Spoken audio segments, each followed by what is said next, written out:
बिस्मिल्लाहिर्रहमानिर्रहीम। अस्सलाम वालेकुम। Welcome back to Maham academy. आज हम 9th बायोलॉजी का चैप्टर नंबर 6 बायोमॉलिक्यूल स्टार्ट करने लगे हैं। लेक्चर को स्टार्ट करने से पहले अगर आपने मेरे चैनल को सब्सक्राइब नहीं किया तो चैनल को सब्सक्राइब करें और बेल आइकन को प्रेस कर दें ताकि आने वाली वीडियोस का नोटिफिकेशन बर वक्त आप तक पहुंच सके। चलिए लेक्चर को स्टार्ट करते हैं। हमारा आज का टॉपिक है बायोमॉलिक्यूल्स और हमारे चैप्टर नंबर 6 का नेम भी है बायोमॉलिक्यूल्स। तो इस चैप्टर में हम बायोमॉलिक्यूल्स के बारे में पढ़ेंगे। उसके अलावा आज के लेक्चर में हम कुछ जो है टर्म्स को भी डिस्कस करेंगे जो इस चैप्टर में यूज होंगी। सबसे पहले हम देख लेते हैं कि बायोमॉलिक्यूल्स किसे कहते हैं। जैसा कि इनके नेम से शो है, बायो और मॉलिक्यूल्स यानी लिविंग थिंग्स के अंदर पैदा होने वाले, लिविंग थिंग्स के अंदर जो मौजूद होते हैं मॉलिक्यूल्स, उनको हम क्या बोलते हैं? Biomolecules. The molecules produced by organism, जो जानदारों में प्रोड्यूस्ड होते हैं उन मॉलिक्यूल्स को हम बायोमॉलिक्यूल्स कहते हैं। ठीक है, तो ये बायोमॉलिक्यूल्स होते हैं वो 93% होते हैं प्रोटोप्लाज्म का। जो हमारी बॉडी जो है वो सेल से मिलके बनी हुई है। ठीक है, सेल के अंदर जो जेली लाइक सब्सटेंस होता है, प्रोटोप्लाज्म जिंदा मवाद होता है, ठीक है, उसका जो होता है 93% ड्राई मैस जो है वो किसका बना हुआ है? वो बायोमॉलिक्यूल्स का बना हुआ होता है। ठीक है, ड्राई मैस से क्या मुराद है कि हमारा जो सेल है उसके अंदर जो जेली लाइक सब्सटेंस है उसमें 70 to 80% तो वाटर होता है, लेकिन अगर हम उस पानी को निकाल दें, उसके अलावा जो बचता है ड्राई मैस, खुश्क जो बच जाता है, उसका 93% जो होते हैं वो बायोमॉलिक्यूल्स होते हैं। ठीक है, उसके अलावा जो 7% होते हैं वो इनऑर्गेनिक सब्सटेंसेस होते हैं जैसे मिनरल्स या साल्ट्स वगैरह। ठीक है, उसके बाद हम जो है कुछ टर्म्स को डिस्कस करते हैं। बायोकेमिस्ट्री किसे कहते हैं? इसके नेम से ही शो हो रहा है कि ये साइंस की दो ब्रांचेस को आपस में जोड़ रही है। ठीक है, बायो को, बायोलॉजी को और केमिस्ट्री को। ठीक है, बायोलॉजी में हम लिविंग थिंग्स को स्टडी करते हैं और केमिस्ट्री में केमिकल्स को स्टडी करते हैं, रिएक्शंस को स्टडी करते हैं।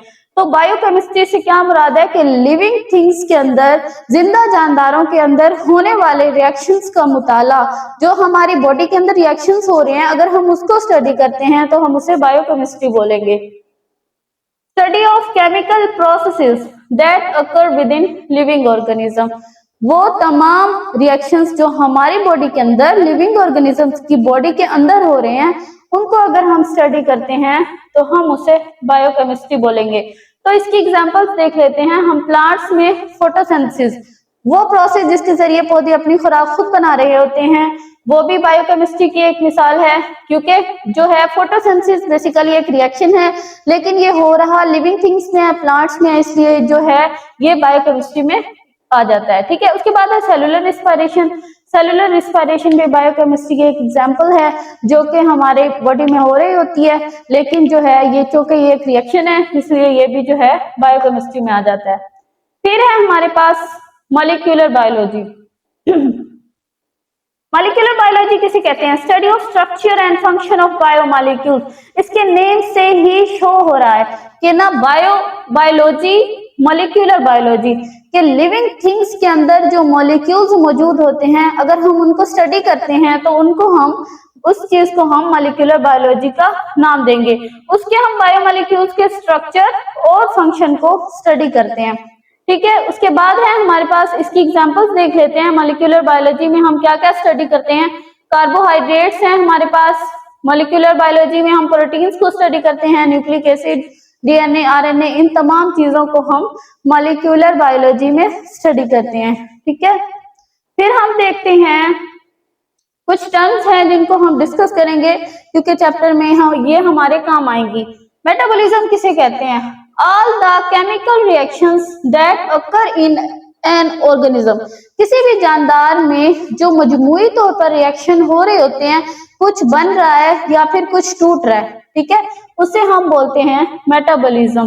तमाम केमिकल रिएक्शन जो किसी भी जानदार के अंदर हो रहे हैं उनको ओवरऑल हम नाम दे देते हैं मेटाबॉलिज्म का। मेटाबॉलिज्म की बेसिकली 2 टाइप्स होती हैं, एनाबॉलिज्म और कैटाबॉलिज्म। एनाबॉलिज्म मेटाबॉलिज्म की एक ऐसी टाइप है जिसमें दो छोटे मॉलिक्यूल्स मिलकर एक बड़ा मॉलिक्यूल बना देते हैं। दो सिंपल सब यूनिट मिलते हैं और एक बड़ा लार्जर कॉम्प्लेक्स जो है यूनिट बना देते हैं। तो इसमें क्या होता है, simple substances are combined to form complex substance. के जो सिंपल सब्सटेंस हैं वो आपस में कंबाइन करते हैं, रिएक्ट करते हैं और जो है कॉम्प्लेक्स सब्सटेंस बना देते हैं। क्योंकि इसमें कुछ बन रहा है तो बनाने के लिए एनर्जी की जरूरत होती है, एनर्जी इज यूज्ड। एनाबॉलिज्म में एनर्जी की जरूरत होती है, ठीक है। इसकी एग्जांपल जो है फोटोसिंथेसिस है। फोटोसिंथेसिस एक ऐसा प्रोसेस है जिसमें पौधे अपनी खुराक बनाते हैं, ठीक है। तो वो उस दौरान कौन सी एनर्जी इस्तेमाल कर रहे होते हैं, वो सनलाइट की एनर्जी को इस्तेमाल करते हैं, तब जाके वो अपना फूड यानी ग्लूकोज बनाते हैं।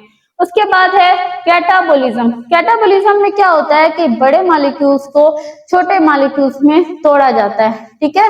तो इसमें क्या, complex molecules are broken down into simpler ones. जो कॉम्प्लेक्स जो मॉलिक्यूल्स हैं जो बहुत पेचीदा हैं उनको तोड़कर सिंपल में डिवाइड कर देते हैं, ठीक है। इसे हम बोलते हैं कैटाबोलिज्म।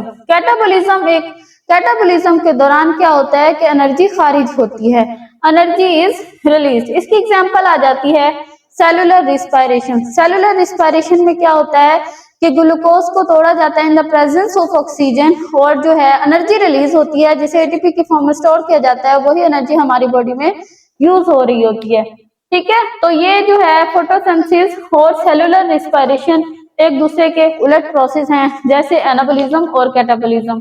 एनाबॉलिज्म में हम चीजों को बनाते हैं, ठीक है, सब्सटेंसेस को बनाया जाता है, और कैटाबॉलिज्म में तोड़ा जाता है।